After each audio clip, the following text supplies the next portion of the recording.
Hello, হ্যাঁ তুমি কোথায়? আমি তো লোকেশনে চলেই এসেছি, তোমার তো দেখতে পাচ্ছি না। আরে দেখো, তোমার পেছনেই আমি দাঁড়িয়ে। আরে তুমি এখানে স্কুটি সারানোর কাজ কেন করছো? হ্যাঁ, আমি তো স্কুটি সারাই, তাই আমি স্কুটি সারাচ্ছি। ও আচ্ছা, তুমি কি মেকানিক? হ্যাঁ, আমি মেকানিক। কেন, কোনো সমস্যা? না না, অসুবিধার কি আছে, তুমি তো কাজই করছো, আর কাজ কখনো ছোট বা বড় হয় নাকি? যাই হোক, অনেকটা বেলা হয়ে গেছে, তুমি কিছু খেয়েছো তো? না, এখনো কিছু খাইনি, এটা ঠিক করে তারপরে খাবো। আরে খাওনি মানে? ঠিক আছে, তুমি এখন কাজগুলো করে নাও, তোমার যেহেতু অনেক কাজ আছে, তারপর আমি আর তুমি একসাথে খেতে যাবো। কিন্তু আমি যে স্কুটি সারাচ্ছি আর আমি যে একটা মেকানিক, তুমি তো আমার সাথে প্রথমবার দেখা করতে এলে, তোমার কোনো প্রবলেম হচ্ছে না? আরে না না, প্রবলেম কেন হবে? তুমি তো কাজ করে খাচ্ছ, চুরি করে তো খাচ্ছ না। যাই হোক, তুমি তাহলে কাজটা করে নাও, আমি আসছি। এই, তোকে আমি গাড়িটা কখন দিয়ে গেছি, আর এখন কয়টা বাজে? তোকে কি এখানে গল্প করার জন্য রেখেছি? তাড়াতাড়ি কাজটা কর, আমার হাতে সময় নেই, আমাকে এক্ষুনি বেরোতে হবে।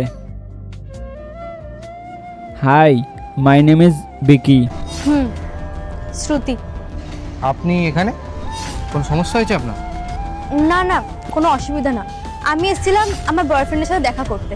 বয়ফ্রেন্ড? কই, কে আপনার বয়ফ্রেন্ড? আমার বয়ফ্রেন্ড রাহুলের সাথে দেখা করতে এসেছিলাম আমি। কে? এই রাহুল? এই রাহুল তোমার বয়ফ্রেন্ড? কিন্তু সেটা দেখার আগে তুমি যদি নোয়ান আলোকে ভালোবেসে থাকো, তাহলে ভিডিওতে লাইক দিয়ে এই সাদা কালার সাবস্ক্রাইব বাটনটা চাপ দিয়ে সাবস্ক্রাইব করে দেন। আর যদি তুমি লাইক সাবস্ক্রাইব না করো, তাহলে আমি ভেবে নেব তুমি মোয়ান আলোকে ভালোবাসো না। আর কমেন্ট বক্সে বলে যে না আমি। আরে তুমি নিজেকে দেখো আর ওকে দেখো, তোমার মতো একটা সুন্দরী মেয়ে এই বয়ফ্রেন্ড ডিসার্ভ করে? ছি। আরে এ তো সামান্য আমার কাছে কাজ করে, তুমি ডিসার্ভ করো আমার মতন একটা হ্যান্ডসাম ছেলে। কি আছে ও, তুমি কি দেখে ওকে পছন্দ করলে? না আছে গাড়ি, না আছে বাড়ি। সত্যি আজকালকার মেয়েদের চয়েসও বলি আর। আরে শোনো, তুমি ওকে ছাড়ো, আমার সাথে থাকো, আমি তোমাকে না রাজরানী করে রাখবো, তুমি যা চাইবে তোমাকে তাই দেবো।